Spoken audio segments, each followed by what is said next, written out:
For over 100 years, the gridiron has tested the will, commitment, and fortitude of two schools separated only by 55 miles of Highway 85.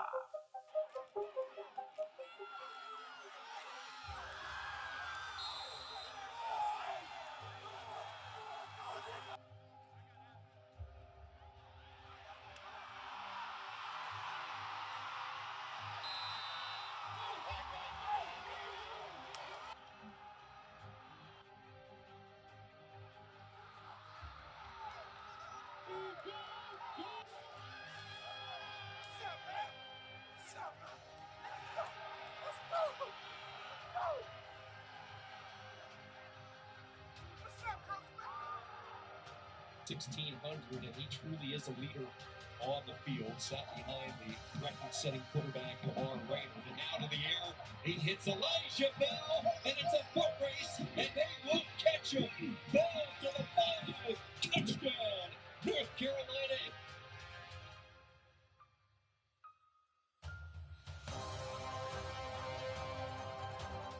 The game is epic. It's coming down to this final drive, and it's what I do. And that's what I want. I want the ball in my hand because I want the storyline to be Hooker helps to drive A&T back, right? The whole scene is set. I usually played pretty good against them. I usually played really, really good against them. I think I didn't enjoy that Kelly Stadium they had up there. I thought the fans was too close to you, because they yell stuff at you, throw stuff at you, go buy a cup of soda, drink part of it. The other half, they're going to hit you in the back of the head with it. It was my third year when I was the drum major when we actually played them. And I think the rivalry got a little stronger back in the early 90s. I think something happened at a basketball game, and then everything was, A&T against Central. It's the exhilaration, the intensity, the agony of defeat. It can sometimes interrupt friendships, yet build traditions. It's simply the greatest HBCU rivalry in the nation. North Carolina A&T versus North Carolina Central, the Aggie Eagle Classic. I learned how to write a check by coming to A&T. Sounds very simple, but here I am, I was about to graduate and not having any idea how to write a check. An instructor, Dr. John Moores, in manufacturing, asked me if I knew how to write a check. I don't know why he asked me, but he did, and I did. And he took the time out to sit down and have him show me how to write a check. As a matter of fact, he had me a stack of bills and his checkbook, and I wrote check. So once he learned out that I did, once he became aware that I did not know how to write checks, he taught me how, and then also reinforced that teaching as well. And I have to say another thing about Dr. Moore. And there are a couple other instructors too I can even mention, but I can recall, and this actually goes back to the Central game. Prior to the start of the season, no one knew this. Still, my roommate's the only person that knows this. I broke my right foot prior to preseason camp. So I came in, I had a cast on. Coaches, teammates, no one knew that my foot was broken. I had the cast on maybe 2 days. I cut the cast off. And I went through summer camp and 2 days, and prepared myself as normal, killing my foot. But that's how much the rivalry meant. But also, that game against Central, I go in and going after the quarterback again. I dive over the top again. Dive over the top, legally this time.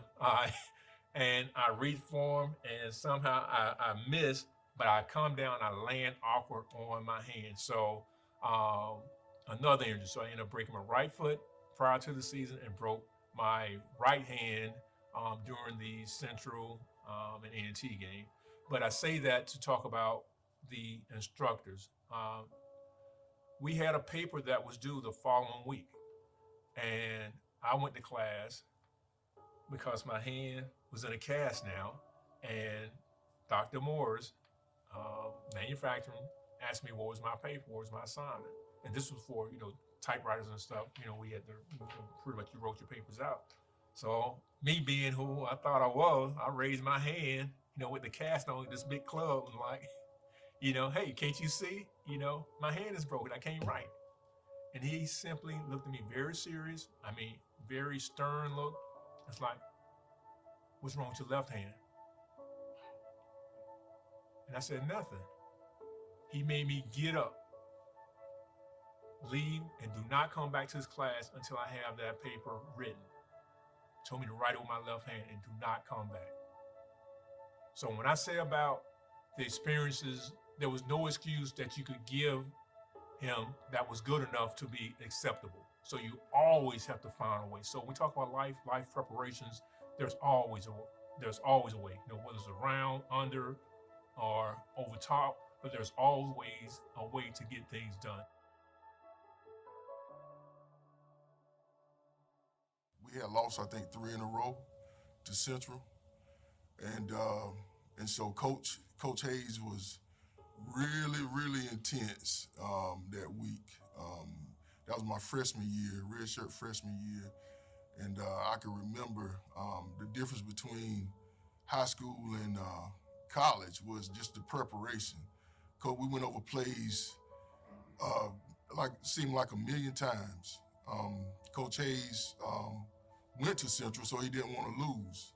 And so he told us we weren't going to lose. So, excuse me, that was one game that I know for a fact that we had to win. My next experience was the first time we went to Durham to play North Carolina Central. This was really interesting as well, because what happened was we played them in Wallace Wade Stadium, okay? And we was out there, I don't know how it happened, but it was a timeout or something, and I thought it was scripted or something. But anyway, this gentleman drove a car onto the field. The car was a Pontiac Le Mans. It was burgundy and gray, okay? And when he got out, he had on a suit that was burgundy and gray. And we all looked at each other like, are they serious? Do you know? That's when I knew how crazy and wild it would be playing North Carolina Central. It was my third year when I was the drum major when we actually played them. And I think the rivalry got a little stronger back in the 90s, early 90s. I think something happened at a basketball game, and then everything was, A&T against Central. But the time when I was here, it was definitely a band battle more than anything.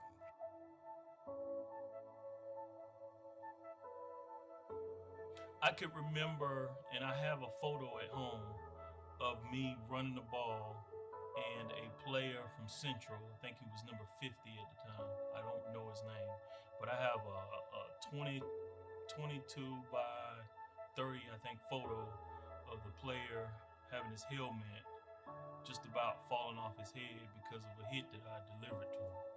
And I think that's probably one of the most memorable points in my career against Central.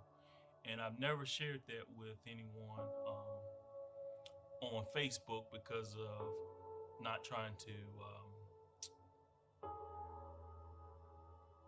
diminish the player's talent, but I thought it was a pretty good hit. I'm sure I felt it. I don't remember it, but I was gifted that photo some years back, maybe 10, 15 years back. And I thought it was pretty neat. Don't remember it happening, but the photo brought back memories of that time.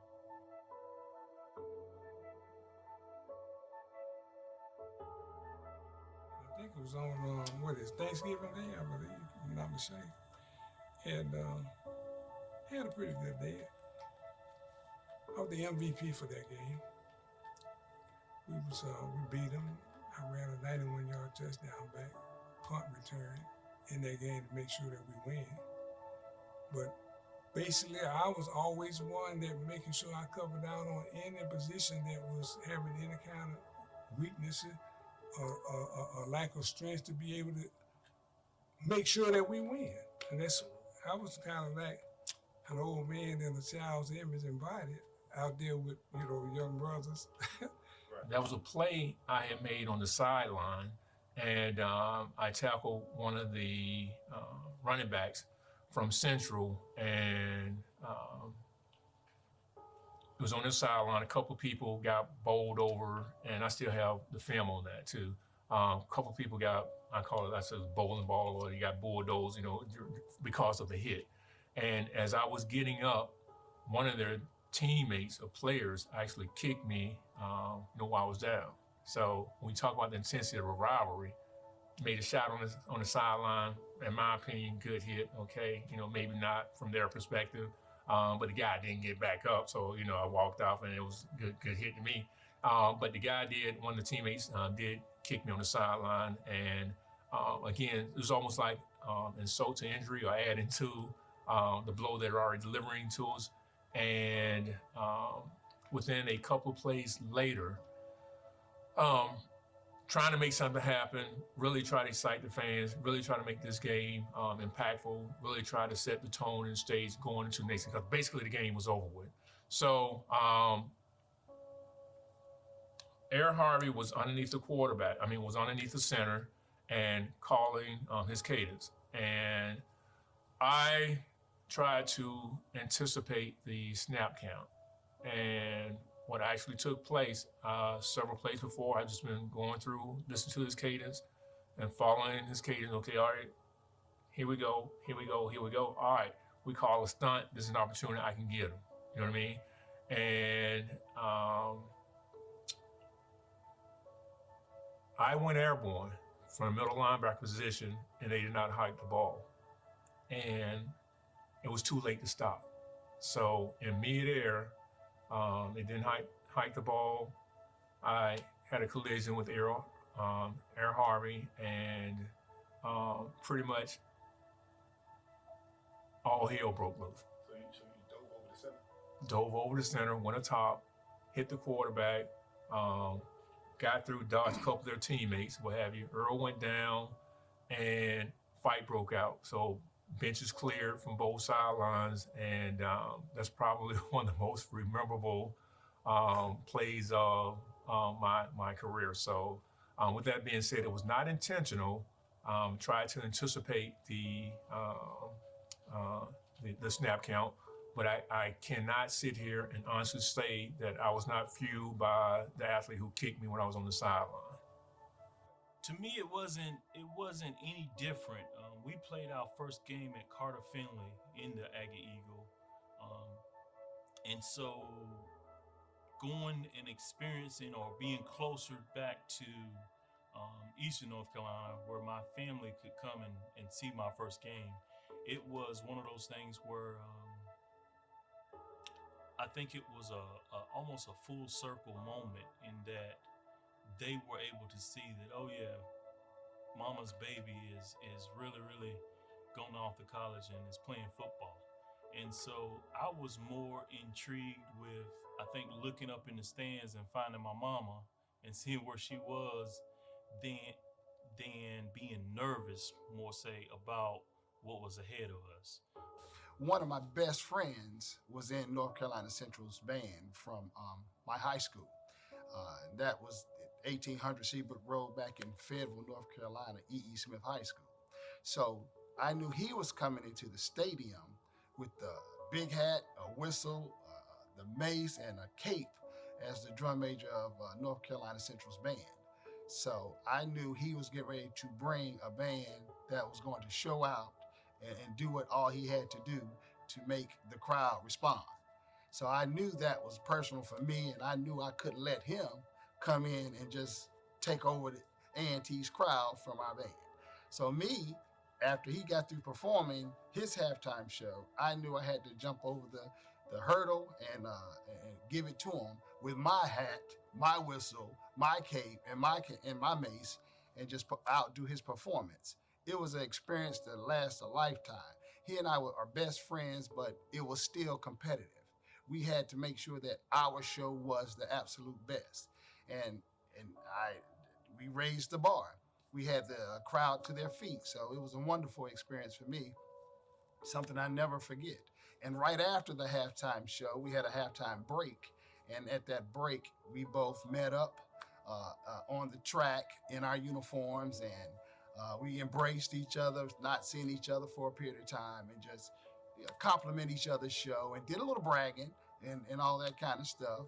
But some kind of way, it was a nice picture taken, and that picture is seen quite often in our A&T Central halftime show battles throughout the years. And I'm proud that that picture still exists, and I get calls all the time about that particular picture. But I will never forget that experience. It was one of my best friends on the other side of the field, and we was going at it, and I know what he was going to bring, and I had to bring more. And of course, we had to show up for Dr. Hodge. Okay, Will Stark goes wide to right, and there's a fumble. And let's see who gets the football. The ball is still rolling around, and I don't know. It looks as though we missed it. A&T had an opportunity, and they got it. A&T took the fumble, and that gives A&T the breaks now. As the tide has turned momentarily. Well, that's a momentum stopper right there, or turner. I tell you, there was a big play by North Carolina A&T, able to come up with that fumble. And, of course, Central helped it out with a bad snap from center. And a lot of football players, instead of falling on the ball, trying to pick it up and make something happen, consequently that left the door open for the Aggies, so they have it 1st and 10 on Central's 38. We got the ball on our 30 going out, and we're chipping at it. We're knocking it down, and we're getting there, and I'm looking at the clock, and we got about a minute left to go in the game, but it's 3rd down. Call a play, I roll out to the left. I got a receiver in the corner on the scramble drill, and I throw it to him. Robert Massey is 3/4 away at the other goal, on the other side of the other goalpost, runs all the way to the corner of the end zone, dives, picks off the pass. Wow. Game over. When I think about A&T and Central, it's bitter for me. Right. So I think about that. And every time I see Massey, I remind him of how much disdain that I do have for his athleticism.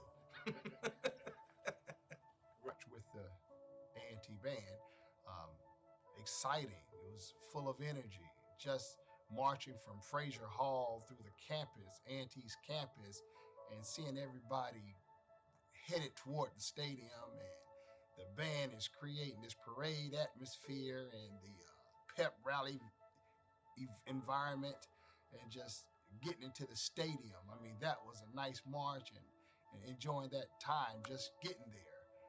And then that experience in the stadium in itself was just overwhelming for me, my first time as a freshman there. And just to see these, the players, the crowd, the cheerleaders, and of course, being in the band where we sat, and just enjoyed that whole experience. And it was just a phenomenal experience. It turned into what I would say a complete event. And I just loved it ever since. Well, the year in '75 was when we won NBAC championship. I never will forget it. We ended up being co-champions because our nemesis then was South Carolina State. We had a hard time getting past them. We got past South Carolina State. We beat them. Central was the last game. South Carolina State beat Central, and we lost to Central. That's what made us co-champions. Wow. Yeah, never forgot it.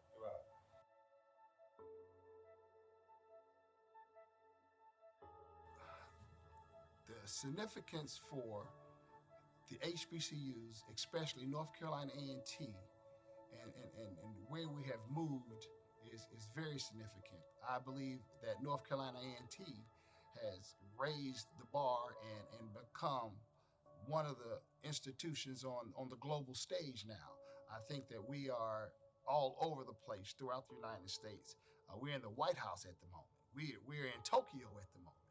We are doing our thing everywhere, and the competitive edge that we have as well.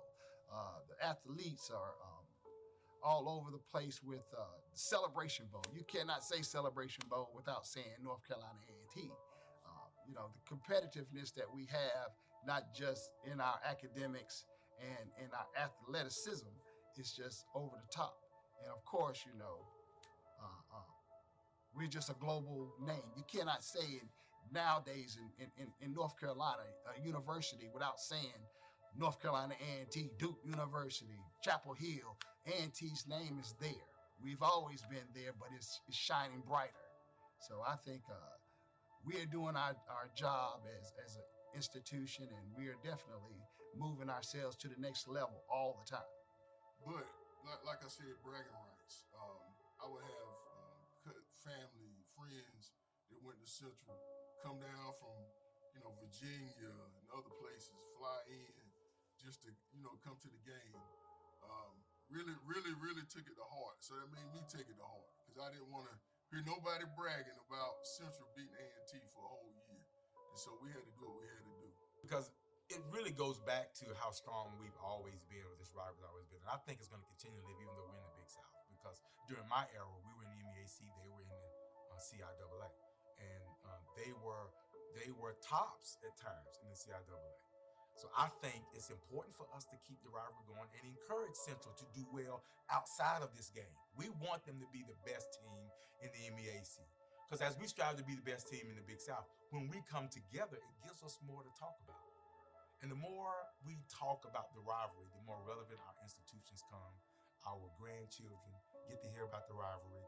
Our friends and families in our community get to hear about all the great alum and the emotions that go into these two fantastic sister institutions. God do in and through me makes me who I am. And so I didn't need no image, identity other than being a good brother and a believer. And so that's where I was raised and trained. Met my wife in the 6th grade, Carver High School. We walked on up, holding hands. She went to Winston-Salem State. And I came on to A&T because Mr. Williams brought me over here and said, no, you don't go to school here. And so those people that I had a lot of love and respect for, whatever they instructed me to do that wasn't outside of the rules and regulations or normality or the laws of God, then that's what I did, because I have to depend on humanity for my survival. And that's the way I was trained. And to be an Aggie, you just have to know what we are doing here in on this campus, the fun that we have, but the serious attitudes that we have to go get that degree, but have fun at the same time. I mean, that was the best decision I've ever made in my life, to become an Aggie.